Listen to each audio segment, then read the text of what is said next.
told me myth can be more than just stories handed down through the generations or words on a page. Myth can be a compass.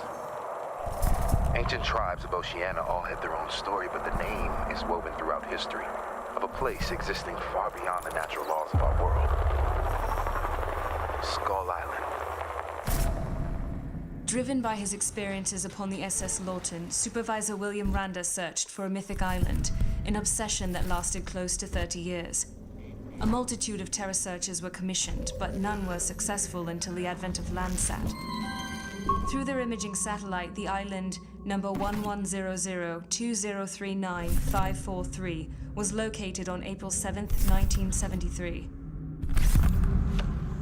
A joint mission between Monarch and Landsat was launched. We engaged the services of a military helicopter squadron for passage and extraction from the island.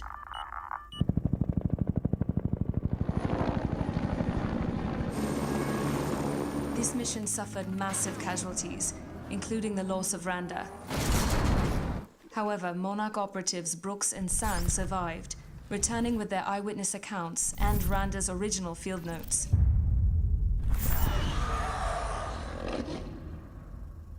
In many ways, the expedition was a success. We discovered a whole new ecosystem, an island of Mutos, none more significant than those hereafter noted as Kong and the Skull Crawlers.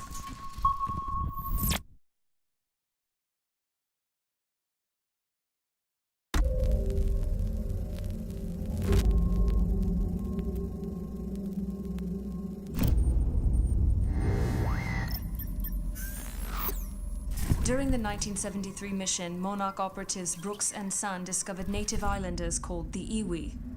The following intel comes from their interactions with the tribe, as well as Lieutenant Hank Marlowe, who lived with the Iwi until his escape from the island. Marlowe's recollections of the Iwi reveal a complex system of communication that also serves as a mode of camouflage from the beasts that inhabit the island. Symbols are written upon their flesh and woven into their clothing. There is very little spoken language, but many subtle gestures that speak volumes. Wrecks of several ships and airplanes lay scattered near their encampment. Some of the vessels appear to be quite ancient, dating back millennia. It has been proposed that the Iwi are not indigenous to the area, but are travelers themselves who were stranded on the island at various points in time. The Iwi scavenge parts to build structures, but mainly appear to use the ships as shrines to the god they call Kong, the alpha superspecies of the island. The superspecies is far beyond the size limitations of any primate seen on Earth. This is no ape. This is something else. To the indigenous population of Skull Island, Kong is more than just an animal. Kong is a god. And frankly, who are we to argue? Now, I've never been much a believer in God, but I believe in Kong.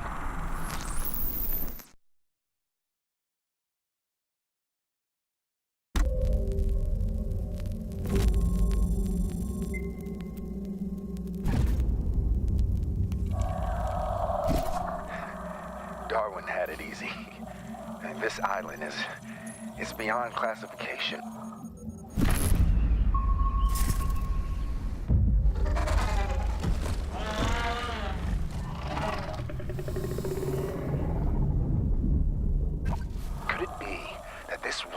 Predator-prey relationships are so pronounced in their aggression that they drove evolution down a completely different path.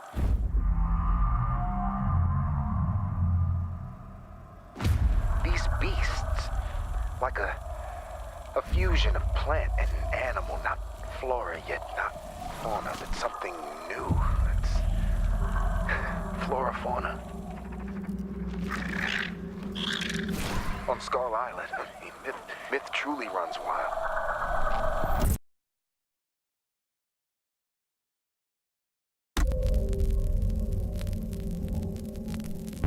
I, Houston Brooks, geological advisor to Monarch, hereby state on record that the myth is real.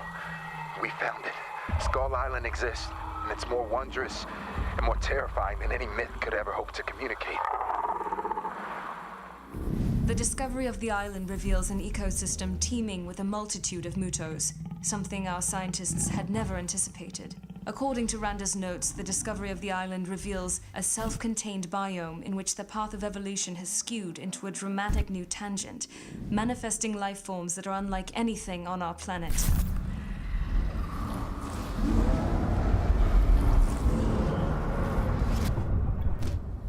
There is gigantism beyond any megafauna previously identified. The mammalian life has grown to a scale beyond anything typically found within phenotype. Those who experienced this new world firsthand had similar reactions. Randa reported, "This planet doesn't belong to us. Ancient species owned this Earth long before mankind."